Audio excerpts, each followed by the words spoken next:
Screen जलवा दिखा दिया हम लोगों ने।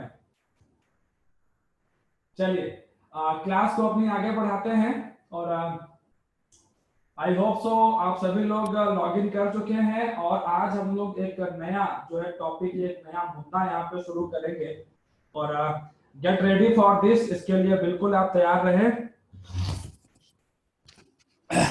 मेरी आवाज मेरे हिसाब से आप लोगों को मिल रही होगी। Okay, Shubhansh, okay Shubhansh, thank you. Naman Rawat, okay, Suhani, Riya, okay. चलिए guys, Ishaan, Kashish, welcome to all of you guys.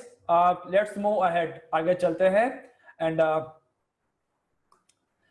आज हम लोग आपके एग्जाम का एक बहुत अहम सेगमेंट लीगल रीजनिंग के साथ साथ एक ऐसा हिस्सा जिसको हम लोग ये कहते हैं, you can see on the screen,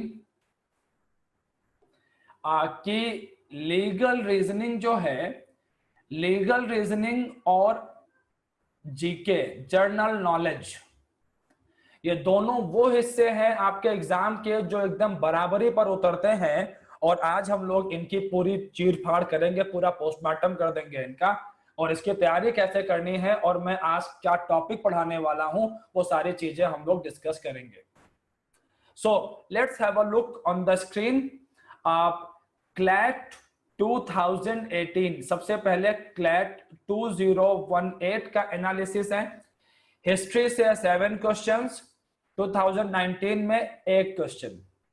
geography से 18 में 3 क्वेश्चन, 19 में 0। पॉलिटी से 2 क्वेश्चंस, बराबर रहा पॉलिटी यहां पर भी। इकोनॉमी से 4 क्वेश्चन, यहां पर 3 क्वेश्चन। जनरल साइंस से 4, यहां पर 0।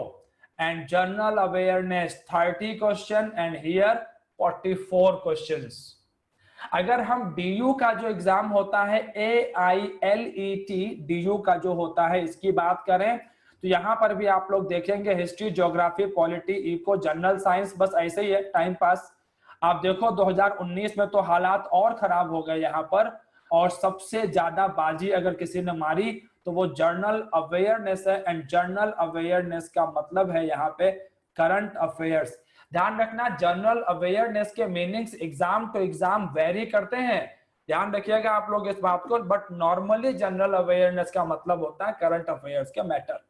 जैसे एसएससी की बात करें तो एसएससी के एग्जाम में जीएस और जीके एक ही मतलब है, मतलब कि ट्रेडिशनल नॉलेज, मतलब कि हिस्ट्री, ज्योग्राफी, पॉलिटी, थोड़े बहुत क्वेश्चंस करंट अफेयर्स के वहां पर आते हैं, ठीक है, that's it.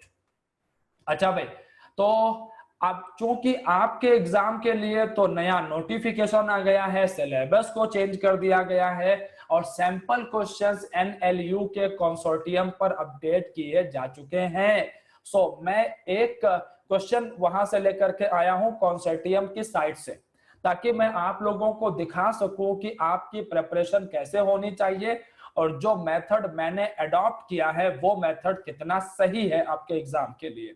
Okay guys, see on the screen, ये एक पैसेज है, जैसा कि मैंने आपको बताया था कि जीएस के सेगमेंट में उन्होंने क्लियरली लिखा है कि 450 वर्ड्स के अराउंड वो पैसेज देंगे और हर एक पैसेज से ऑन एन एवरेज 4 से 5 वो क्वेश्चंस देने वाले हैं। जितना तेज आप रीड करेंगे, ठीक है, और उस पैसेज से अपने नॉलेज को, करंट अफेयर्स के नॉलेज को जोड़ेंगे और इस तरीके से फिर आप इन क्वेश्चंस को कर पाओगे। आप लोग सोच रहे होंगे कि पैसेज बेस्ड क्वेश्चंस होंगे, and the answer is no my dear.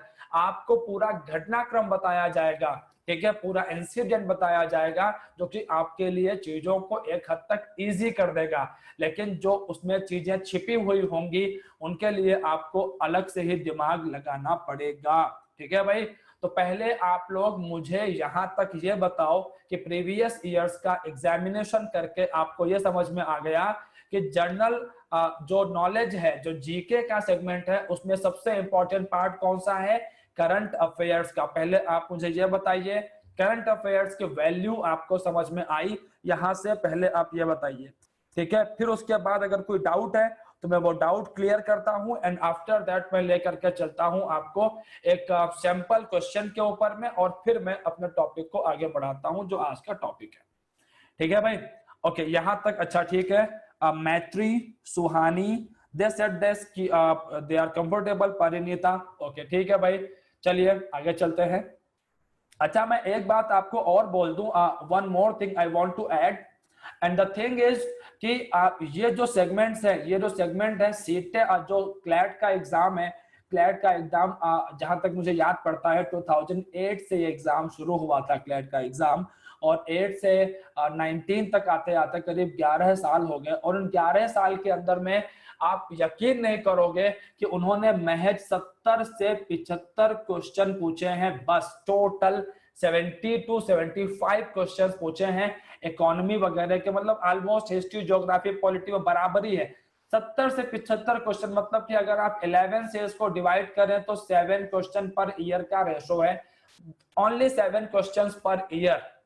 ठीक है, सो ये अपने आप में इस बात को दिखाता है कि आप इस ये जो history, geography, polity, eco, general science के जो सेगमेंट है वो हम लोग डील करेंगे, निश्चित रूप से उनको देखेंगे। ठीक है, लेकिन हमारा ज्यादा फोकस जो रहने वाला है वो करंट अफेयर्स के ऊपर रहने वाला है, क्योंकि इस बार तो आपके एग्जाम का पैटर्न भी चेंज हो गया। ठीक है भाई, ओके चलिए भाई देखते हैं जरा एक डेमो देखते हैं, जरा सैंपल एक देखते हैं यहाँ पे। जरा इसको रीड करिए, जरा इस पैराग्राफ को आप लोग रीड करिए स्क्रीन पर, read this paragraph.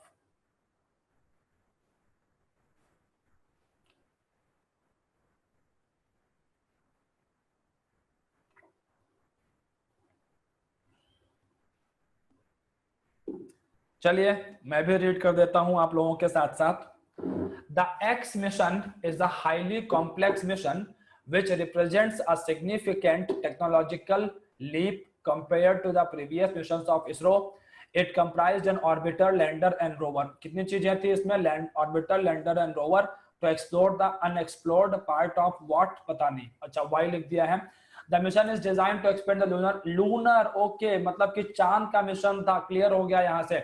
Okay, knowledge through the detailed study of topography, seismology, mineral identification and distribution, surface chemical composition, thermophysical characteristics of topsoil and composition of the tenuous lunar atmosphere, leading to a new understanding of the origin and evolution of the moon. इतना तो समझ में आ गया है कि ये चंद्रयान की बात कर रहा है, लूनर मिशन की बात कर रहा है, ये बात तो क्लियर हो गई हम लोगों को। ठीक है भाई, after the injection of X, okay, a series of maneuvers were carried out to raise its orbit on August 14, 2019, following translunar insertion TLI. Okay, the spacecraft escaped from the orbiting the Earth and followed a path that took it to the vicinity of the Moon. Okay, Moon के पास चला गया। On August 20, 2019, X was successfully inserted into lunar orbit. Okay, उसकी orbit में भी आ गया। The orbiter placed in its intended orbit around the moon will enrich our understanding of the moon's evolution and mappings of the minerals, जो मैंने पीछे बताया था वही सारी चीजें हैं। सोर्स क्या है? इसरो की वेबसाइट है, और मैंने कहां से उठाया है? मैंने उठाया है NLU के कंसोर्टियम की वेबसाइट से। ठीक है भाई, अच्छा भाई पैराग्राफ देख लिया आप लोगों ने। अब आपने यहाँ पर देखा कि यहाँ पर देखो ये x लिखा, यहाँ पे x लिखा, यहाँ y लिख दिया है, यहाँ पर x है, यहाँ पर x है। ठीक है, कुछ और आगे भी है। ओके आप चलिए ठीक है, अभी तो हमें सिर्फ यहाँ पे 3 ही दिख रहे हैं, कुछ और छूट रहा होगा तो मिल जाएगा आगे। चलिए आप लेट्स मूव अहेड, क्वेश्चंस की तरफ जरा मूव करते हैं। In the above passage the name of the mission has been redacted with X. Okay, what is the name of the mission? भाई मिशन के नाम को छिपा दिया गया था, जरा आप लोग बताइए कि मिशन का नाम क्या है। बच्चों बताओ भाई मिशन का नाम क्या है, बोलिए। Okay very good, very good, Chandrayaan second, very good guys. समझ रहे हैं आप लोग किस तरीके से उन्होंने क्वेश्चंस पूछे हैं? चलिए पहले मैं 5 क्वेश्चन है यहाँ पे, इसमें 5 क्वेश्चन है, पहले उनको डील करवा देता हूं, फिर मैं आपसे फीडबैक लेता हूं। After this, in the above passage, what has been redacted with y? Y से किसको छिपाया गया है? तो तो ध्यान रखिएगा, जिन लोगों ने इस मिशन को ध्यान से ऑब्जर्व किया था वो लोग इस बात को देख रहे थे कि इस बार जो मिशन गया था वो साउथ पोल की तरफ गया था। कहां पर गया था? साउथ पोल की तरफ गया था। साउथ पोल के ऊपर में एक बेसिन है, एटकिन। एटकिन बेसिन जो है यहां की तरफ यह मिशन ले जाया गया था, क्योंकि एटकिन बेसिन पर जो है बर्फ की चादरें हैं। बताते हैं कि अर्थ के जो चांद की जो सरफेस है वहां पे बहुत गहराई में जो है बर्फ की चादरें हैं, जहां तक सन का लाइट तक नहीं पहुंच पाता है। और सन का जो मून है, मून का जो साउथ पोल है उसके बारे में अभी ज्यादा जानकारी लोगों के पास में नहीं है। आप समझ रहे हैं किस तरीके से इन्होंने क्वेश्चंस फ्रेम किए हैं। अगर ऐसे ही क्वेश्चंस आने वाले हैं then this exam is going to be extremely fantabulous. After this question number 2.3, the mission referred to in the above passage was launched from which space station? कौन से स्पेस स्टेशन से इस मिशन को launch किया गया था? अब देखो ये क्वेश्चन आपसे अलग से पूछ लिया है, ठीक है भाई, ये क्वेश्चन आपसे अलग से पूछ लिया है। कहां से लॉन्च किया गया था? सतीश धवन स्पेस सेंटर से लॉन्च किया गया था, ठीक है भाई। चलिए आगे चलते हैं। इसके बाद में 2.4 क्वेश्चन नंबर 4 है, विच unexpected incident took place on September 7, 2019 in relation to the mission referred to in the above passage that was described by the chairperson of the ISRO as 15 minutes of terror, 15 minute का आतंकवाद, ठीक है भाई। तो क्या error हुई? Vikram lander had a hard landing and communication from the lander to the ground station was lost. ओके, hard landing हुआ इसका, ठीक है भाई, और ग्राउंड स्टेशन से इसका जो कम्युनिकेशन था वो लॉस्ट हो गया। ओके ठीक है। Vikram orbiter had a disorientation, इसका ओरिएंटेशन बिगड़ गया और इसकी वजह से जो है ये ऑर्बिट में अपना काम ठीक से नहीं कर पाया, ऑर्बिट में डिसफंक्शनिंग हो गई। Vikram lander got separated from the orbiter in preparation for the landing. Vikram lander जो है ऑर्बिटर से अलग हो गया लैंडिंग के प्रोसेस में। तो भैया ये तो होता ही है, ऑर्बिटर से तो लैंडर को अलग होना ही था, तो ये तो बड़ा रिडिकुलस का ऑप्शन था। देखो जो लोग ऑर्बिटर, लैंडर और रोवर का कॉन्सेप्ट जानते हैं they know very well, orbiter orbit में चक्कर लगाएगा, ऑर्बिटर क्या करेगा? ऑर्बिट में चक्कर लगाएगा। अच्छा भाई, ऑर्बिटर ऑर्बिट में चक्कर लगाएगा और लैंडर सरफेस के ऊपर में जाके उतरेगा, ठीक है। और क्या होगा? और रोवर निकलेगा, रोवर जो है वो सरफेस के ऊपर में जाकर के अपना छानबीन करेगा, जानकारी हासिल करेगा, ठीक है भाई। ओके, तो अभी अल्टीमेटली यहाँ पर है क्या चीज? सी तो गलत है भैया, सी तो एक्सट्रीमली गलत है। There was a 15-minute power outage at the ISRO telemetry tracking and command network in track when Vikram lander was about to land. तो हम लोग इसका पहले ही जवाब निकाल चुके थे, और जवाब क्या निकाल चुके थे कि जो ग्राउंड स्टेशन है इसके साथ में कम्युनिकेशन इसका लॉस्ट हो गया था, और इसकी जो लैंडिंग थी that was a hard landing. और हमारा कोशिश क्या था? हमारी कोशिश थी इस बार कि हम सॉफ्ट लैंडिंग करवा पाए विक्रम लैंडर की यहाँ पर, ठीक है भाई। ओके, तो आपको समझ में आ गया होगा यहाँ पे, ठीक है भाई। अब मैं देख पा रहा हूं कि आप में से अधिकांश लोगों ने ए आंसर किया है, very good guys. After this question number 5 है, which of the following is factually accurate statement in relation to the mission referred above? factually accurate है, चलिए क्या accurate है? The orbiter that is part of the mission is the first lunar orbiter launched by India. अच्छा भाई, the lander that is part of the mission was the first to achieve a soft landing on the far side of the lunar surface. भैया lander देखो 2.4 के अंदर में हमने क्या निकाला है कि लैंडिंग तो हो ही नहीं पाई यार, ठीक है प्रॉपर, तो ये भी तो वैसे ही गलत हो गया। चलिए आगे चलते हैं। The mission is the first ever robotic spacecraft mission in the world.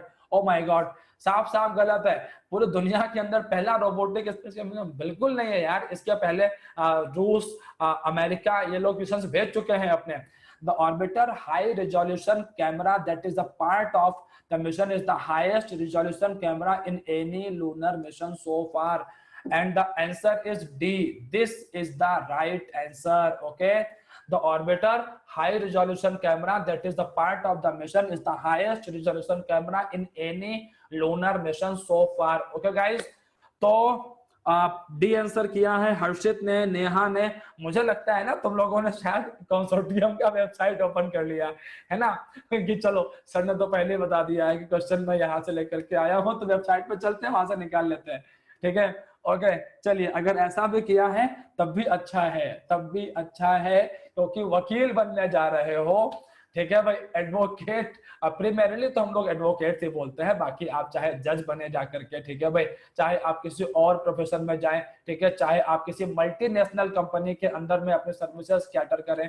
एक बात मैं अगर आपको बताऊं तो नेशनल लॉ यूनिवर्सिटी के अंदर से जो लोग पास आउट होकर के निकलते हैं, बेसिकली उनके लिए ज्यादा स्कोप रहते हैं मल्टीनेशनल कंपनीज के अंदर में। लीगल एडवाइजर का जो एक काम होता है वो ज्यादा पॉपुलर काम माना जाता है, क्योंकि एनएलयूज के अंदर में एक माना जाता है कि एनएलयूज के अंदर में जो आपकी ट्रेनिंग होती है वो इस तरीके से होती है कि आप पूरे सिस्टम की बाल की खाल निकालने की दम रखते हैं। आ रही बात समझ में? प्रैक्टिकल एक्टिविटीज पर फोकस ज्यादा होता है, तो मल्टीनेशनल कंपनीज में जाने की संभावनाएं सबसे ज्यादा होती हैं आप लोगों की। ठीक है भाई, ओके, तो चलिए भाई, शुभांश बेटा सेंटर्स पढ़ेंगे तुम्हारे जो है एरिया के आसपास में, जो भी सेंटर्स पॉसिबल हैं वहां पर सेंटर्स होंगे, दैट्स इट, बात खत्म। ओके, तो चलिए अब आप लोग मुझे बताओ कि इस तरह के क्वेश्चंस आपके एग्जाम में आने वाले हैं जिनका सैंपल उन्होंने प्रोड्यूस किया है। इस तरह के करीब 2 या 3 सैंपल वेबसाइट पर मौजूद हैं। अगर इस तरह के क्वेश्चंस आएंगे तो क्या आप ट्रेडिशनल नॉलेज से इन क्वेश्चंस को कर पाएंगे? Let me know this point. क्या जो हिस्ट्री का, पॉलिटी का जो ट्रेडिशनल नॉलेज है, क्या आप उससे इन क्वेश्चंस को कर पाएंगे? ये बताइए पहले।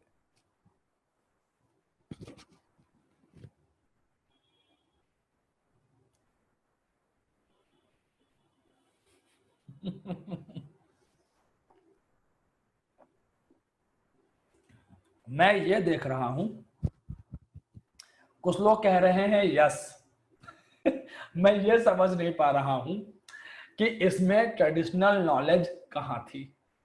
मैं ये नहीं समझ पा रहा हूं कि ट्रेडिशनल नॉलेज इसमें थी कहां पर, जो बच्चे बोल रहे हैं। ठीक है, आप नहीं कर पाएंगे ट्रेडिशनल नॉलेज की मदद से इन क्वेश्चंस को, जब तक आपका पिछले 1 साल के करंट अफेयर्स के ऊपर में एक्सपर्टीज नहीं होगा। और एक बात ध्यान रखिए, पॉलिटी तो बहुत गहराई से पढ़नी पड़ेगी, क्योंकि polity Indian constitution that is the part of legal reasoning also. Students do remember this thing, polity and Indian constitution तो आपका बहुत ध्यान से पढ़ना पड़ेगा। और आप देखेंगे कि लीगल रीजनिंग और करंट अफेयर्स के साथ साथ में जिस मुद्दे को मैं बहुत गहराई से पढ़ाऊंगा आपको, and that will be the Indian constitution. क्योंकि 15-16 क्वेश्चन लीगल रीजनिंग वाले सेगमेंट में कहां से आते हैं? कॉन्स्टिट्यूशन से आते हैं। और वही चीज पॉलिटी के अंदर में यहां पर भी आती है, जीके के अंदर में भी आती है। तो आप लोग इस बात का बहुत अच्छे से ध्यान रखिएगा कि हम जब करंट अफेयर्स को पढ़ते हैं, जरा आप लोग ध्यान दीजिएगा कि हम लोग जब करंट अफेयर्स को पढ़ते हैं तो इसके अंदर में हम हिस्ट्री को भी पढ़ते हैं, हम लोग इसके अंदर में ज्योग्राफी को भी पढ़ते हैं, हम लोग इसके अंदर में इकोनॉमी के मैटर भी पढ़ते हैं। ठीक है, हम लोग इसके अंदर में साइंस एंड टेक्नोलॉजी के मैटर्स भी पढ़ते हैं। ध्यान रखिएगा इस बात को। तो आपके एग्जाम के अंदर में अगर आपने जिस तरीके से मैं आपको बता रहा हूं कि करंट अफेयर्स से आपको फिल्टर करनी पड़ेंगी चीजें, हिस्ट्री की, ज्योग्राफी की, इको की, साइंस एंड टेक्नोलॉजी की, आगे बात समझ में? अगर आप ये नहीं कर पाए तो आप एग्जाम के अंदर में आप निश्चित रूप से जो है अच्छा परफॉर्म नहीं कर पाएंगे। ठीक है भाई, ओके बेटा, साइंस एंड टेक के अंदर में कंप्यूटर अपने आप ही आ जाता है। सुभाष, साइंस एंड टेक बोला है मैंने, ठीक है भाई, ओके। तो चलिए मैं आप लोगों को लेकर के चलता हूं आज की क्लास की तरफ, और आज हम लोग जो मुद्दे डील करने वाले हैं, देखिए क्लैट के एग्जाम के अंदर में आपको ऑन एन एवरेज 8 मंथ से लेकर 12 मंथ का करंट अफेयर्स देखना पड़ता है। कितने महीने से कितने महीने का? 8 से 12 महीने का करंट अफेयर्स देखना पड़ता है। और सफलता क्लासेस के यूट्यूब चैनल पर जो क्लासेस चल रही हैं वो अप्रैल से चल रही हैं। और मैं अब आपके इस सेशन के अंदर में जुलाई 2019 से घटनाओं को कवर करना शुरू करूंगा, जो कि हम लोग फ्री प्रोवाइड नहीं करते हैं। वो स्पेसिफिकली जिन स्टूडेंट्स के एग्जाम की नीड होती है कि उनके एग्जाम में करंट अफेयर्स ही आना है, वहीं से जुड़े हुए मैटर्स आने हैं, तो हम उसको शुरू करेंगे यहाँ पर। ठीक है भाई, हम ट्रेडिशनल मुद्दे भी देखेंगे साथ में। ठीक है भाई, और अब मैं यहाँ से लगभग हर एक क्लास के अंदर में एक एक महीने का या एक दो क्लास के अंदर में एक एक महीने का करंट अफेयर्स देखता हुआ चलूंगा। पहले जुलाई, फिर अगस्त, फिर सितंबर, अक्टूबर, नवंबर, दिसंबर, जनवरी, फरवरी, मार्च, अप्रैल, इस तरीके से। ठीक है भाई, तो अब ये बताओ कि आपको स्ट्रेटेजी समझ में आ गई है? फटाफट रिप्लाई करो एक बारी कमेंट सेक्शन के अंदर में, और फिर मैं अपनी क्लास शुरू कर दूं। स्ट्रेटेजी समझ में आ गई है कि एग्जाम के हिसाब से हमें किस तरीके से काम करना है, कैसे हमें एक्ट करना है। ठीक है भाई, ठीक है, ओके, सबको क्लियर है? ठीक है, अच्छा, एक काम आप लोग और करेंगे कि मैं आपको जो पढ़ा रहा हूं इनकी पीडीएफ तो भेज दूंगा, लेकिन कोशिश करिएगा कि आप इस पीडीएफ की मदद से अपने लिए कुछ वन लाइनर नोट्स जरूर तैयार करें, तो उसमें थोड़ा सा आपको और आसानी रहेगी और आपके लिए हेल्प रहेगी। ठीक है गाइस, चलिए, मैं पीडीएफ तो भेजू दूंगा आपको, कोई दिक्कत नहीं है उसमें, there is no issue in that. आप चलिए, first question is on our screen, और पहला क्वेश्चन क्या है? Amendment to the RTI act. 2019 में इंडियन गवर्नमेंट ने आरटीआई एक्ट के अंदर में अमेंडमेंट करवाया। ठीक है, और अमेंडमेंट करवा के इन्होंने आरटीआई एक्ट को वीक कर दिया। सबसे पहले मैं आपको बताऊं कि आरटीआई एक्ट कब आया, तो आरटीआई एक्ट आया था 2005 में। कब आया था? 2005 में आया था। अच्छा भाई, अगला मुद्दा क्या है कि आरटीआई एक्ट जो है, इसमें जो आप भारत के अंदर में जो चीफ इंफॉर्मेशन कमिश्नर साहब हैं, तो चीफ इंफॉर्मेशन कमिश्नर का जो पोस्ट है वो स्टैट्यूटरी पोस्ट है। वो पोस्ट कैसा है? स्टैट्यूटरी पोस्ट है। स्टैट्यूटरी का मतलब क्या होता है कि ऐसे पोस्ट जो संसद के द्वारा एक्ट बना करके फॉर्म किए जाते हैं, that are known as statutory post. एक होता है कॉन्स्टिट्यूशनल पोस्ट, मतलब कि ऐसे पोस्ट जिनका डिस्क्रिप्शन डायरेक्टली कॉन्स्टिट्यूशन में दे रखा है, that are known as constitutional post. Okay guys, चलिए आगे चलते हैं। नेहा सब होगा और बड़े आराम से होगा, आ रही बात समझ में? उसके लिए आपको टेंशन लेने की जरूरत नहीं है, वो मेरी टेंशन है। अच्छा भाई, amendments brought in the RTI act. RTI act में क्या बदलाव किए गए? Number 1, removal of fixed term. जो चीफ इंफॉर्मेशन कमिश्नर थे, ठीक है, इनके पास 5 साल का फिक्स टेन्योर था। ये ओल्ड हो चुका है, ये था, अगर आप पुरानी किताबें उठाएंगे तो वहां लिखा मिलेगा 5 साल का टेन्योर था इनके पास में। अच्छा भाई, इसके अलावा जो है इनका जो एमोलुमेंट्स वगैरह हैं, इनकी जो सैलरी वगैरह है, ठीक है, इसमें भी बदलाव किए गए हैं। एंड गवर्नमेंट का ये कहना है कि हम इनके टेन्योर को, हम इनकी सैलरी को बाद में डिसाइड करेंगे। अभी गवर्नमेंट ने इस रिगार्डिंग कोई नोटिफिकेशन पास नहीं किया है, बोला था कि हम करेंगे। आपके लिए क्वेश्चन क्या होगा कि सीआईसी का जो फिक्स टर्म है वो कितना था? And that was 5 years. ठीक है, ओके। अच्छा भाई, सीआईसी और आईसीएस को सैलरी मिलती थी, that was equivalent to chief election commissioner and election commissioners. मतलब कि जो चीफ इंफॉर्मेशन कमिश्नर का पोस्ट है वो किसके इक्विवेलेंट था? चीफ इंफॉर्मेशन कमिश्नर का पोस्ट इक्विवेलेंट था चीफ इलेक्शन कमिश्नर के। ठीक है भाई, ये दोनों पोस्ट इक्विवेलेंट तरीके से काम कर रहे थे। अभी सरकार ने इसको हटा दिया है कि नहीं, इनका पोस्ट नीचा है, इनका पोस्ट कॉन्स्टिट्यूशनल है। ठीक है भाई, ओके। अब सरकार ने ये कहा है, गवर्नमेंट का आप लॉजिक देखिए कितना वाहियात लॉजिक है गवर्नमेंट का। गवर्नमेंट का कहना है चूंकि जो इंफॉर्मेशन कमिश्नर हैं, ये जो वर्डिक्ट देते हैं, उन वर्डिक्ट के ऊपर में हाई कोर्ट में और सुप्रीम कोर्ट में जो है अपील की जा सकती है। क्योंकि हाई कोर्ट और सुप्रीम कोर्ट में अपील की जा सकती है, इसीलिए हाई कोर्ट और सुप्रीम कोर्ट क्या हुए, वो अपर हुए, और जो चीफ इंफॉर्मेशन कमिश्नर है उनका पोस्ट क्या हुआ, वो नीचा पोस्ट हुआ। इतना वाहियात लॉजिक है ना। अभी आप देखेंगे कि गवर्नमेंट की पोल कैसे खुलती है।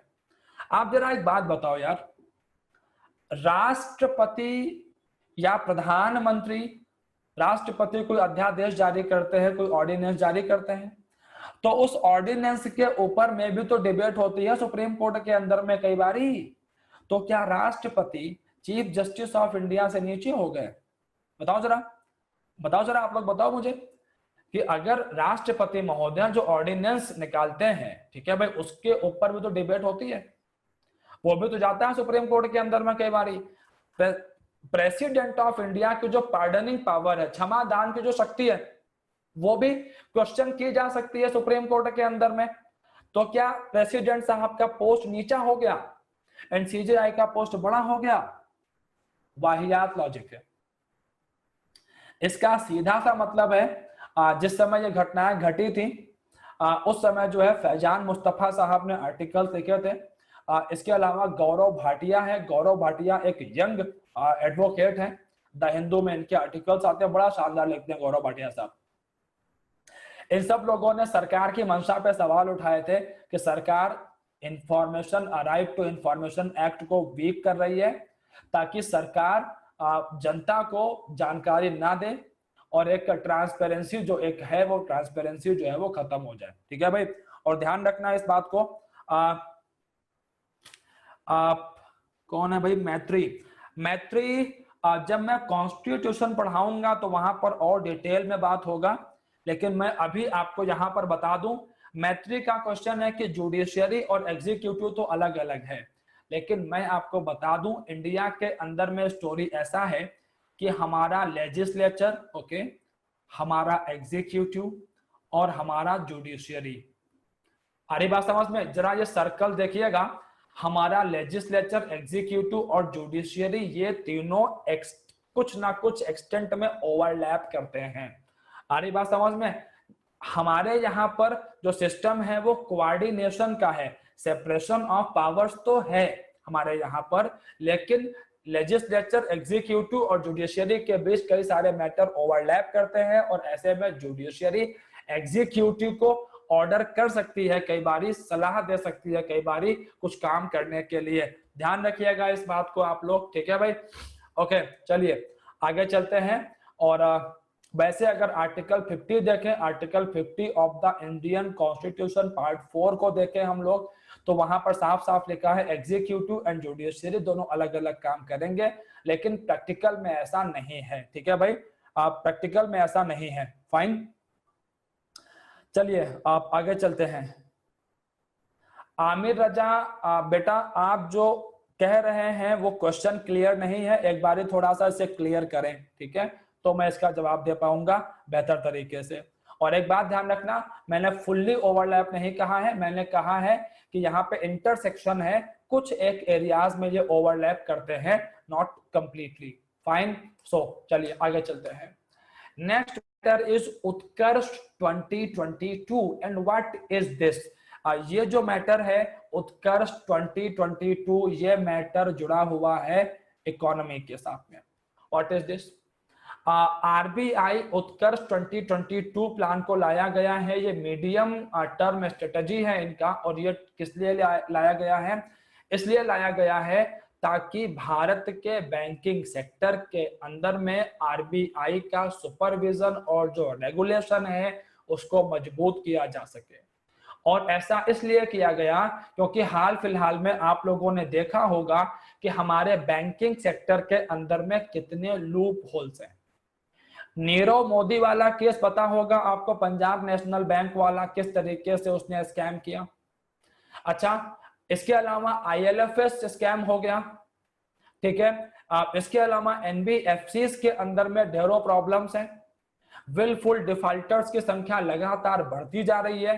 तो इन सारी चीजों में इस बात को देखा गया कि आरबीआई को अपना सुपरवाइजरी एंड रेगुलेटरी जो मैकेनिज्म है उसे स्ट्रेंथन करने की जरूरत है। And for that reason 3 years का ये रोड मैप लेकर के आए हैं in the name of Utkarsh 2022। 2019 से लेके मतलब 2019 में प्लान लाए हैं ये लोग, 20, 21 और 22 3 साल ये चलेगा। चलिए आगे चलते हैं। After this Motihari Amlekhganj oil pipeline, बहुत इंपॉर्टेंट मैटर रहने वाला है, इंटरनेशनल रिलेशंस को देख करके जो है ये आईआर का मुद्दा है ये।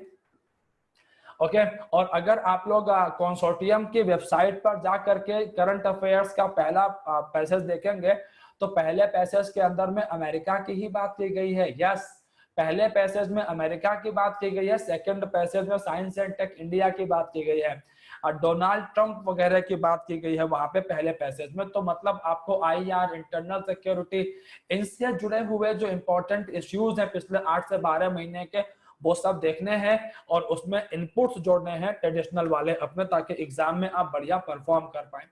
अच्छा, मोतीहारी अमलेखगंज ऑयल पाइपलाइन कोई बहुत बड़ा बवाल नहीं है, आप नाम पकड़ो पहले तो, ऑयल पाइपलाइन है, ठीक है भाई। अच्छा ये जो ऑयल पाइपलाइन है, एक सेकंड रुकिएगा, एक सेकंड रुकिए। हाँ समीर जी बताइए।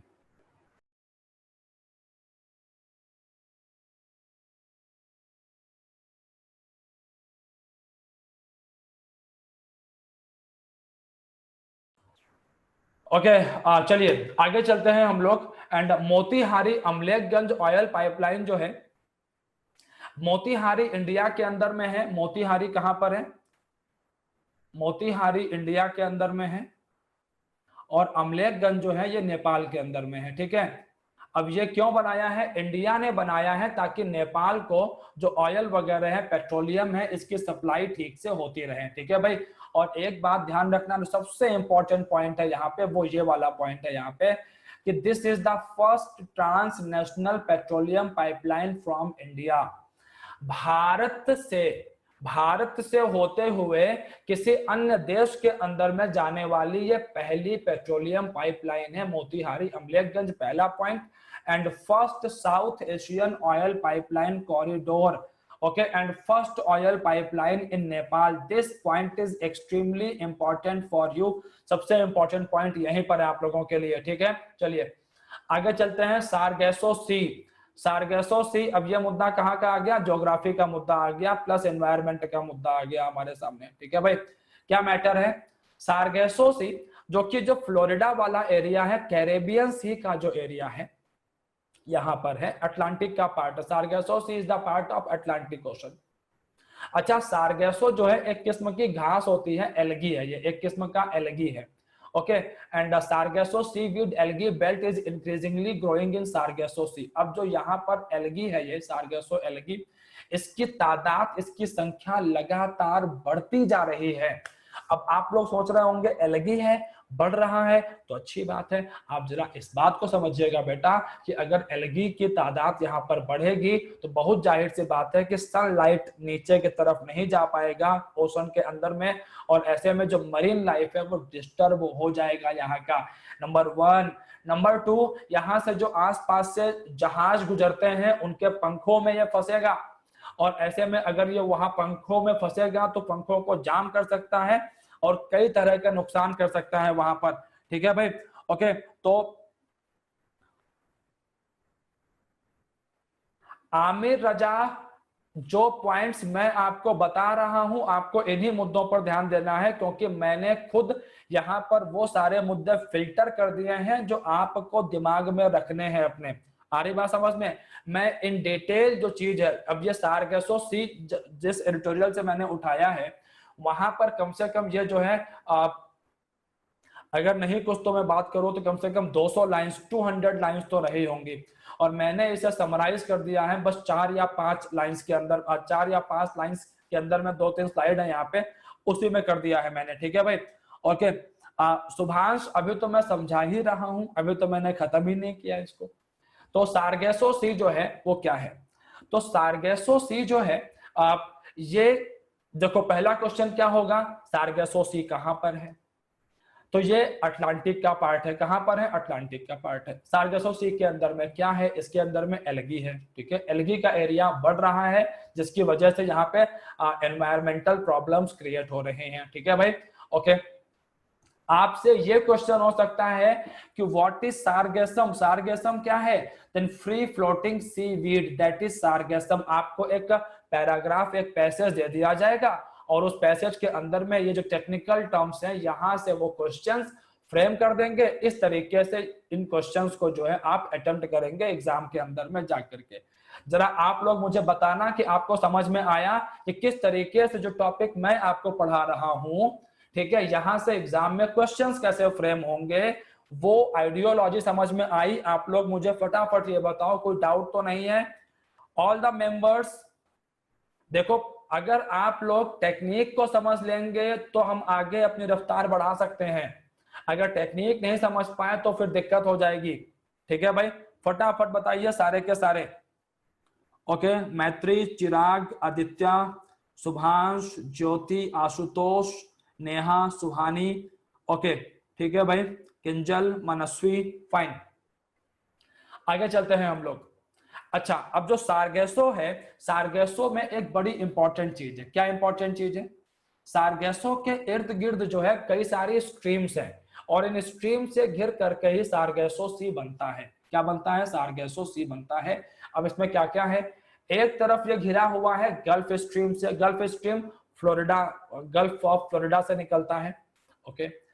while the sea is further defined to the north by the North Atlantic current, उत्तर में इसके नॉर्थ अटलांटिक करंट है, ईस्ट में कैनारी करंट है एंड इसके साउथ में नॉर्थ अटलांटिक इक्वेटोरियल करंट है। And this paragraph is very very important, ठीक है भाई। ये आपको दिमाग में रखना पड़ेगा कि सार्गेसो सी जो है किन किन स्ट्रीम से घिरा हुआ है। Gulf stream, north Atlantic current, Canary current and north Atlantic equatorial current, ठीक है। ओके, चलिए आगे चलते हैं हम लोग। और एक बात मैं और बता दूं यहाँ पे गल्फ स्ट्रीम के बारे में, ये ज्योग्राफी का बड़ा अच्छा पॉइंट रहता है कि जो गल्फ स्ट्रीम है, guys see on the screen, जो गल्फ स्ट्रीम है यूरोप को विंटर्स में अगर कोई जो है स्ट्रीम गर्म रखती है, जिसकी वजह से यूरोप के जो बंदरगाह हैं वो सर्दियों में भी खुले रहते हैं, then that is the Gulf Stream। because of gulf stream का पानी गर्म होता है और ये पानी यूरोप की तरफ पहुंचता रहता है। एंड गल्फ स्ट्रीम को बिकॉज ऑफ दिस हम लोग कहते हैं blanket of Europe. Aditya Shekhar बेटा, करंट का मतलब यहाँ पर धारा से है, इसका मतलब यहाँ पर स्ट्रीम से है, okay. And see on the screen, gulf stream is known as blanket of Europe. क्या कहते हैं इसको हम लोग? This is known as blanket of Europe, fine, okay. चलिए, आदित्य समझ में आ गया होगा तो जवाब जरूर दीजिएगा। अगला question, and this is also very important point, और ये पॉइंट कहां से निकलता है? अगेन ज्योग्राफी से और एनवायरमेंट से निकलता है, ठीक है भाई। चलिए, क्या मुद्दा है? Amrabad tiger reserve, Telangana. Listen, Amrabad tiger reserve is very very sensitive area, very very sensitive area. अभी चर्चा में क्यों है? क्योंकि गवर्नमेंट ने कहा है कि यहां से आप यूरेनियम को एक्सप्लोरेशन कर सकते हैं, यूरेनियम को निकाल सकते हैं। This can be a question कि अमराबाद टाइगर रिजर्व का लोकेशन कहां पे है? This is in Telangana state, number 1। चर्चा में क्यों है? क्योंकि गवर्नमेंट ने कहा है कि यूरेनियम को एक्सप्लोर किया जा सकता है, यूरेनियम की खुदाई की जा सकती है। अब जरा समझना, ये बायोडाइवर्सिटी का एरिया है, आपकी स्क्रीन पर लिखा है टाइगर रिजर्व है। और अगर यहाँ पर इंडस्ट्रियल एक्टिविटीज होंगी तो आप बताओ यहाँ की बायोडाइवर्सिटी को नुकसान पहुंचेगा कि नहीं पहुंचेगा? फटाफट बोलो, बायोडाइवर्सिटी को नुकसान है कि नहीं? जल्दी जल्दी बताइए। जितना आप मुझसे कनेक्ट करके करंट अफेयर्स को पढ़ोगे उतना फायदे में रहोगे। अगर आपने मुझसे कम्युनिकेशन नहीं किया तो आपका नुकसान हो जाएगा बहुत बड़ा। हमारी बात समझ में? बिल्कुल नुकसान हो जाएगा। अब देखिए, यहाँ पर कौन कौन से मैटर इन्वॉल्व है, कौन कौन से मैटर इन्वॉल्व है? सी, ये जो अमराबाद टाइगर रिजर्व है, यहाँ पे नल्ला मल्ला हिल है। जी हाँ, नल्ला मल्ला हिल। इसी नल्ला मल्ला हिल के अंदर में, इसी नल्ला मल्ला हिल का एक एरिया है जहां पर इसरो जो है अपने जेट इंजन्स का परीक्षण करता है। और यह नल्ला मल्ला हिल्स कहां पर है? Mahbubnagar and Nalgonda district of Telangana. Nallamala hills जो है बायोडायवर्सिटी के लिहाज से बहुत इंपॉर्टेंट है। अच्छा भाई, इसके बाद अगला मुद्दा है यहाँ पे कि जो अमराबाद टाइगर रिजर्व है, ये भारत का बहुत इंपॉर्टेंट पॉइंट है, इंडिया का दूसरा सबसे बड़ा टाइगर रिजर्व है। अगर आप लोगों ने ध्यान दिया हो तो अभी जो पैसेज हम लोगों ने किया था, उस पैसेज के अंदर में आपसे कैसे उन्होंने एक डिफरेंट क्वेश्चन पूछ लिया था कि लॉन्चिंग कहां से की गई थी, ये बताइए। फिर उन्होंने कैमरा वाला क्वेश्चन पूछ लिया था आपसे कि इतना हाई रेजोल्यूशन कैमरा आज तक किसी भी लूनर मिशन में यूज नहीं किया गया। इसका मतलब क्या है? इसका मतलब है कि आपको जो मुद्दे पढ़ने हैं वो थॉरली पढ़ने हैं। सो इंडिया का ये सेकेंड लार्जेस्ट टाइगर रिजर्व है, और जो सबसे बड़ा टाइगर रिजर्व है वो कौन सा है? Nagarjuna Srisailam tiger reserve. और वो कहां पर है? That is in Andhra Pradesh. कहां पर है बेटा? वो है आंध्र प्रदेश में। वाइल्ड लाइफ की यहाँ पर बात करें तो यहाँ पे endangered species of mouse dear, एक किस्म का ये हिरन होता है। ध्यान रखना, आप सोच रहे होंगे कि माउस डियर ये क्या है? अरे होता हिरन ही है। आकार छोटा होता है, साइज छोटा होता है, और इसका जो मुंह होता है थोड़ा ज्यादा लंबा होता है। अरे बात समझ में? तो इसलिए इसको आकार छोटा है, बिकॉज ऑफ दिस इसको जो है माउस डियर कहा जाता है। और IUCN ने यह मान लिया था कि माउस डियर एक्सटिंक्ट हो चुके हैं, लेकिन 2017 में ये फिर से यहाँ पर देखे गए हैं। तो अब देखो, अगर यहाँ पे इंडस्ट्रियल एक्टिविटीज होंगी तो कितना नुकसान होगा यहाँ के बाघों को, यहाँ के हिरन को। इसके अलावा यहाँ पर एक जनजाति रहती है चेंचू, एंड चेंचू बहुत पॉपुलर है। चेंचू जो है इस एरिया के अंदर में जो बाघ रहते हैं, जो टाइगर रहते हैं, उनकी देखभाल करते हैं। एक बात आप लोग ध्यान रखिएगा कि भारत के अंदर में ऐसी ढेरों ट्राइब्स हैं, भारत के अंदर में ऐसी ढेरों जनजातियां हैं जो हमारे जंगलों के पेड़ों को, जो हमारे जंगल के अंदर में पशु हैं, उनकी रक्षा करते हैं। एंड चेंचूज इन्हीं में से एक हैं। Do remember this thing. और बहुत जाहिर सी बात है कि अगर यहाँ पर कॉमर्शियल एक्टिविटीज होंगी तो चेंचूज को बहुत नुकसान होने वाला है अगर यहाँ से यूरेनियम निकाला गया तो। मैं लगातार आप लोगों को बोलता रहता हूं कि हमें डेवलपमेंट और सस्टेनेबल डेवलपमेंट में से किसी एक को चुनना पड़ेगा। ध्यान रखिएगा इस बात को। इसके बाद में यहाँ पर एक और मुद्दा कनेक्टेड है, और वो मुद्दा क्या है? आर्कियोलॉजिकल एस्पेक्ट है। यहाँ पर आर्कियोलॉजिकल एस्पेक्ट क्या है students? That is the ancient Nagarjuna Vishwavidyalayam. Nagarjuna Vishwavidyalayam कौन भैया? कौन नागार्जुन? अरे नागार्जुन वाज अ बौद्ध स्कॉलर। कौन थे ये? बौद्ध स्कॉलर थे नागार्जुन, ठीक है भाई। एंड नागार्जुन को हम लोग कहते हैं आइंस्टीन ऑफ इंडिया। नागार्जुन को हम लोग कहते हैं आइंस्टीन ऑफ इंडिया। आ रही बात समझ में? क्योंकि आइंस्टीन ने जो थ्योरी ऑफ रिलेटिविटी दी थी, ऐसी ही इसी तरह की एक थ्योरी प्रतीत समुत्पाद की थ्योरी, या उसको हम लोग कहते हैं theory of zeroism, that was given by in Nagarjuna in first century AD. First century AD मतलब आइंस्टाइन से लगभग 1900 साल पहले आंध्र प्रदेश के नागार्जुन, जो कि बौद्ध विद्वान थे, उन्होंने यह थ्योरी रखी थी कि दुनिया के अंदर में सारी वस्तुएं आपस में कनेक्टेड हैं, ओके, और आप ये एक दूसरे को प्रभावित करती हैं। तो ये सब चीजें खतरे में पड़ जाएंगी अगर हम लोगों ने यहाँ पे ये एक्टिविटीज परफॉर्म की तो। ओलिवा ने कुछ कहा है। हाँ बिल्कुल ओलिवा, बिल्कुल सही बात है, तुमने बिल्कुल परफेक्ट न्यूज शेयर की है हम लोगों के साथ में, ठीक है भाई। And One more thing I would like to share with you guys, Etalin, there is a project, guys, मैं आपको पढ़ाऊंगा। और सुनिए, मैं एक सलाह और देना चाहूंगा, मुझे अभी याद आ गया। देखिए, April, guys please focus on the screen guys. 1 April से करंट अफेयर्स की क्लासेस यूट्यूब पर पड़ी हैं। एंड अप्रैल एंड मई 2 महीने हो गए, इन 2 महीने का करंट अफेयर कहां पड़ा हुआ है? यूट्यूब पर पड़ा हुआ है। It's my humble request to all of you कि आप लोग वहां पर ये डेटा एक बारी जरूर देखें, क्योंकि वहां पर मैंने एटलिन प्रोजेक्ट की बात की है, मैंने ब्रू ट्राइब की बात की है वहां पर। एंड ब्रू ट्राइब बहुत इंपॉर्टेंट है हम लोगों के लिए, ठीक है भाई।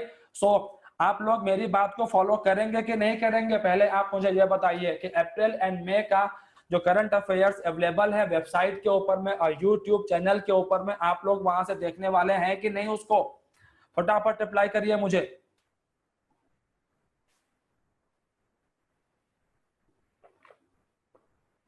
Very good, very good. बाकायदा प्लेलिस्ट बना हुआ है, बाकायदा प्लेलिस्ट बना हुआ है गाइस। आप लोग ध्यान रखिए, आपके एग्जाम के अंदर में 50% पोर्शन है जीएस का और लीगल रीजनिंग का। आ रही बात समझ में? तो बहुत ध्यान से करना पड़ेगा। आप लोग जो लॉजिकल रीजनिंग है, क्वांट का सेगमेंट है, इंग्लिश का सेगमेंट है, उसको बढ़िया से करो, क्योंकि क्वांट और जो लॉजिकल रीजनिंग है और जो लीगल रीजनिंग है उनके नंबर एकदम श्योर शॉट है। और इंग्लिश के देखिए, इस वाले सेगमेंट को हम लोग बहुत बढ़िया से करेंगे, बहुत अच्छा कवर अप करेंगे इन सारी चीजों का हम लोग, ठीक है। लेकिन बहुत बड़ा सब्जेक्ट हो जाता है, ये सब्जेक्ट बहुत बड़ा हो जाता है। आगे बात समझ में? तो हम मेहनत कितनी भी करेंगे लेकिन कुछ ना कुछ यहाँ पे कमियां रहेंगी। इसीलिए एग्जाम निकालने के लिए हम लोग लीगल रीजनिंग, ठीक है, इसके अलावा लॉजिकल रीजनिंग, इसके अलावा क्वांट, ठीक है, इसके अलावा जो आप सेगमेंट होगा आपका इंग्लिश वाला, उनको बहुत बढ़िया से प्रैक्टिस करते रहिएगा। देखो, प्लेयर वही होता है जो मैच को जीतने पर सारा फोकस करता है। आ रही बात समझ में? एंड हमें मैच जीतना है, बात समझ आ रही है? तो उसी हिसाब से हमें अपनी बैटिंग, बॉलिंग, फील्डिंग सब करनी पड़ेगी, क्योंकि मैच जीतना है। ध्यान रखना इस बात को। महेंद्र सिंह धोनी ऐसे ही इतने बेहतरीन कैप्टन नहीं बने क्योंकि उन्होंने अपने सारे दांव कभी भी एक खिलाड़ी पर नहीं लगाए। उन्होंने हर तरफ एफर्ट डाला, चाहे बॉलिंग हो, चाहे फील्डिंग हो, ठीक है, चाहे वो बैट्समैन हो, ठीक है, चाहे उनके पास जो इनपुट्स हैं वो इनपुट शेयर करके तब जाकर के कोई लीडर एक लीडर बन पाता है, जब वो इतने सारे काम एक साथ करता है, ठीक है भाई। सो गाइज ध्यान रखिएगा, हमें ये एग्जाम क्रैक करना है। मैं ये चाहूंगा कि आप में से सभी लोग सिलेक्शन लें, और अगर सभी नहीं तो मैक्सिमम तो सिलेक्शन निकालें ही निकालें, और फिर ऑफिस में आकर के एक बेहतरीन खूबसूरत सी सेल्फी भी तो खिंचवानी है। हाँ जी, चलिए आप आगे चलते हैं हम लोग। After this the next matter is plastic crust, a new kind of pollution. It's very simple, plastic crust is very simple thing. Actually ये एक किस्म का जो है नाम से समझ में आ गया होगा, it's a kind of new pollution. इसमें होता क्या है आप वो समझिए। जो समंदर है, देखो हमारा एक बहुत बड़ा मिस्टेक है, वो मिस्टेक पता क्या है कि हम लोग जो है जो भी कुछ होता है डंप कर देते हैं जाकर के समंदर के अंदर में, एंड मरीन लाइफ को डिस्टर्ब कर देते हैं। ऐसे ढेरों केसेस हैं जहां पे डॉल्फिन्स ने प्लास्टिक खा लिया एंड डॉल्फिन्स को सांस नहीं आई और वो मर गई। एक नहीं, ऐसे ढेरों एग्जांपल्स हैं। रास्ते में जो पशु वगैरह जो ऐसे सड़कों पे घूम रहे होते हैं, वो कुछ भी खा लेते हैं, उनकी आंतों में जाके फंस जाता है और वो मर जाते हैं। तो समंदर के अंदर में हम लोग जो प्लास्टिक वगैरह डाल देते हैं, समंदर के आसपास जो चट्टानें होती हैं, उन चट्टानों पर कई बार जा करके जमा हो जाता है, इनके मॉलिक्यूल्स ब्रेक होते रहते हैं, ठीक है। और जो चट्टानें हैं उनके ऊपर में एक अलग से प्लास्टिक की लेयर बन रही है, and that is known as plastic crust. Crust का मतलब क्या होता है? एक हिस्सा, क्रस्ट का मतलब एक होता है एक हिस्सा, और किसका हिस्सा? प्लास्टिक का हिस्सा, ठीक है भाई। ओके, चलिए आगे चलते हैं। IndSpaceX. क्या है ये? इंडिया का, यहां देखिए इंडिया का स्पेस एक्सरसाइज है ये। और ये जो इंडिया का स्पेस एक्सरसाइज है, this is related with mission Shakti. This is related to mission Shakti. अच्छा, there is a mission Shakti and there is also an operation Shakti, and there is a difference between mission Shakti and operation Shakti. Operation Shakti was done by NDA 1 government Pokhran 2। Operation Shakti को हम लोग पोखरण 2 भी कहते हैं, जहां पर हम लोगों ने एटॉमिक टेस्ट किए थे। एंड जो पोखरण 1 है, which was done by Indira Gandhi in 1974, and that is known as Operation Smiling Buddha। Buddha मुस्कुराए, अरे बात समझ में। और इंडिया ने न्यूक्लियर टेस्ट कर लिया, ठीक है। तो हमारे जो न्यूक्लियर टेस्ट वाले प्रोजेक्ट हैं, पहला वाला जो है that is smiling Buddha operation, and second one is operation Shakti, and this is mission शक्ति। व्हाट इज मिशन शक्ति? एक्चुअली आप लोगों को न्यूज मिला होगा जो है कि इंडिया ने जो है स्पेस के अंदर में अपनी जो है एक अग्नि मिसाइल से एक सैटेलाइट को जो है मार गिराया। और ये जो अग्नि मिसाइल थी, उसको नाम दिया है हम लोगों ने। देखो, मिसाइलें सारी वही होती हैं, थोड़ा सा उनमें बदलाव करके उनको जो है उनके वेरिएंट्स बनाए जाते हैं। देन एंटी सैटेलाइट मिसाइल ए सैट, क्या नाम है? ए सैट। अच्छा भाई, लोअर अर्थ ऑर्बिट के अंदर में हमने इसको हिट किया था। लोअर अर्थ ऑर्बिट्स क्या होती हैं? जैसे ये हमारी अर्थ है, क्या है? ये हमारी अर्थ है। इस अर्थ के अराउंड जो पहला ऑर्बिट होता है, सबसे करीब जो होता है, इसे हम लोग क्या कहते हैं? लोअर अर्थ ऑर्बिट कहते हैं। And this is very very important. अगर मैं बताऊं तो अभी आप लोगों ने एक न्यूज सुना होगा स्पेस एक्स का। स्पेस एक्स की मदद से नासा ने अपने एस्ट्रोनॉट्स को जो है स्पेस में भेजा है। तो स्पेस में कहां भेजा है? लोअर अर्थ ऑर्बिट में भेजा है। कम से कम 500-600 किलोमीटर की हाइट पर इसी लोअर अर्थ ऑर्बिट में क्या स्थित है? ISS, international space station earth की कौन सी ऑर्बिट में स्थित है? Then that is the ISS, lower earth orbit के अंदर में आईएसएस स्थित है। अच्छा, हम लोग बात कर रहे थे इंड स्पेस एक्स की।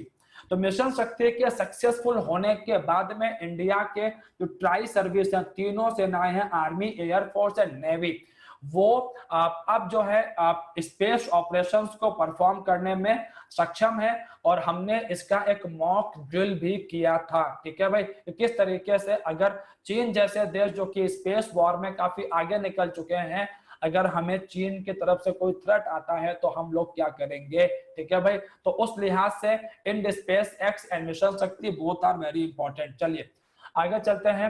Role of cosmic rays in global warming. Guys, this is going to be very important issue, very very important issue environment के लिए।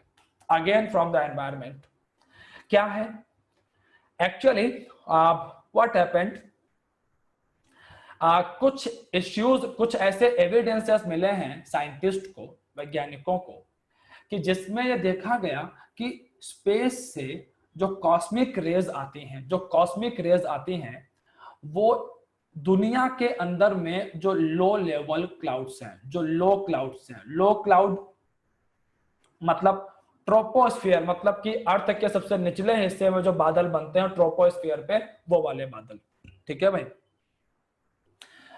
तो कॉस्मिक रेस के आने की वजह से लो क्लाउड्स का फॉर्मेशन क्या होता है? बढ़ जाता है।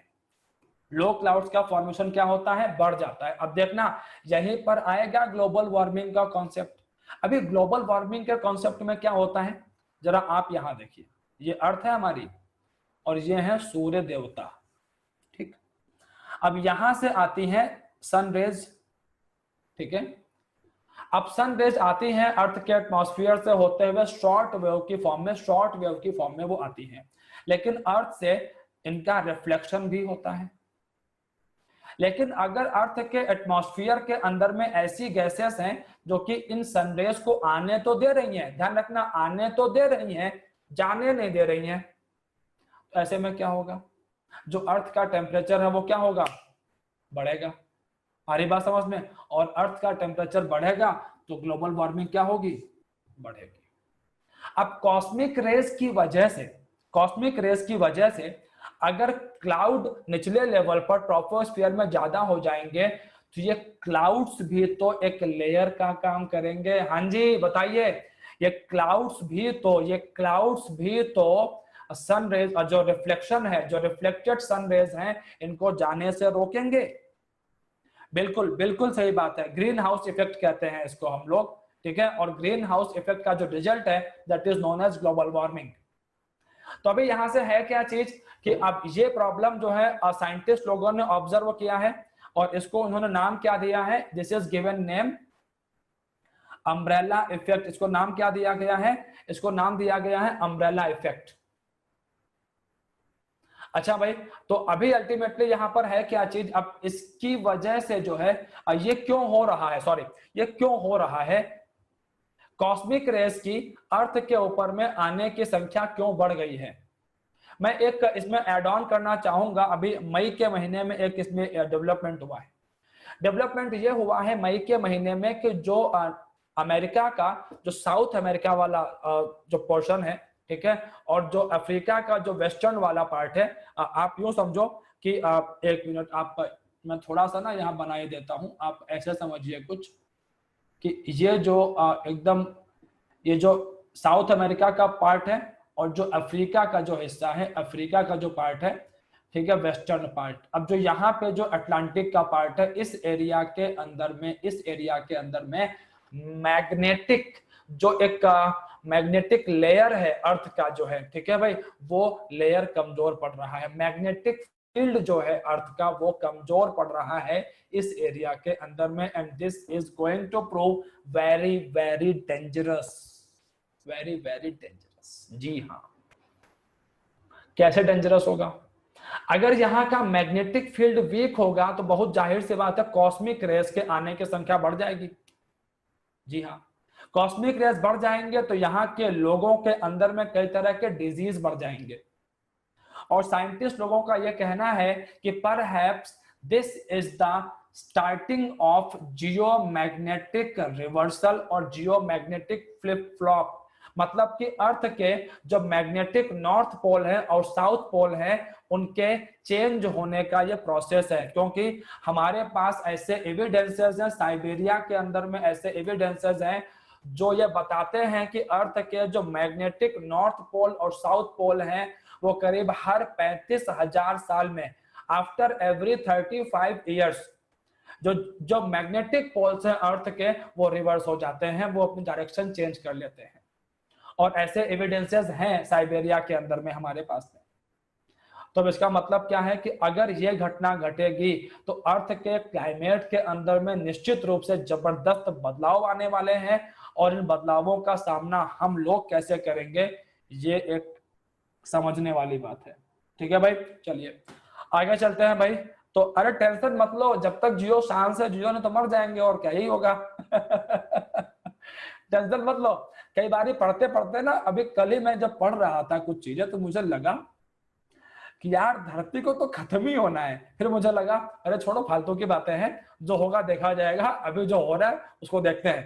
ठीक है भाई, ओके।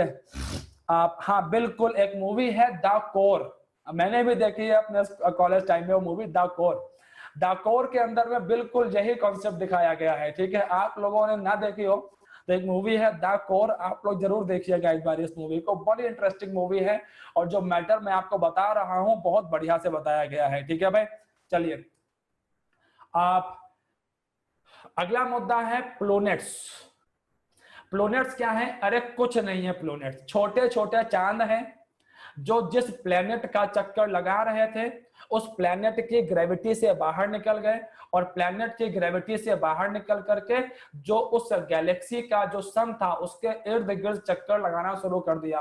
तो ये ऑर्फेंड मून्स है। प्लैनेट्स क्या है, दीज आर ऑर्फेंड मून्स, क्योंकि ये अपने प्लेनेट की ग्रेविटी से बाहर निकल गए और अपने जो इनका सोलर सिस्टम का जो सन है उसके परिक्रमा करनी शुरू कर दी। तो ऐसे चांदों को, ऐसे जो मून्स हैं उनको हम लोगों ने नाम क्या दिया है, प्लैनेट्स नाम दिया है। ठीक है भाई, तो ये एक किस्म के सेलेस्टियल ऑब्जेक्ट्स हैं। सेलेस्टियल ऑब्जेक्ट का मतलब क्या होता है, ऐसे ऑब्जेक्ट जिनका संबंध किससे है, स्पेस के साथ में है। ठीक है, चलिए आगे चलते हैं। स्पेक्टर जी, ये एक टेलीस्कोप है। जो एक किस्म का जो है ये ज्वाइंट ऑपरेशन है, ज्वाइंट प्रोजेक्ट है रॉसकॉस्मोस का रूस का, और जर्मनी का जो स्पेस एजेंसी है DLR एंड रॉसकॉस्मोस का जो है ये एक ज्वाइंट वेंचर है। और ये एक किस्म का सैटेलाइट है जो पूरे अर्थ का, जो पूरा अर्थ है हमारा, उसका जो उसके ऊपर जो स्काई है उसका पूरा सर्वे करेगा और इसके अंदर में अगर कोई प्रॉब्लम्स है उन प्रॉब्लम्स के बारे में जानकारी को शेयर करेगा दुनिया के साथ में। ठीक है भाई।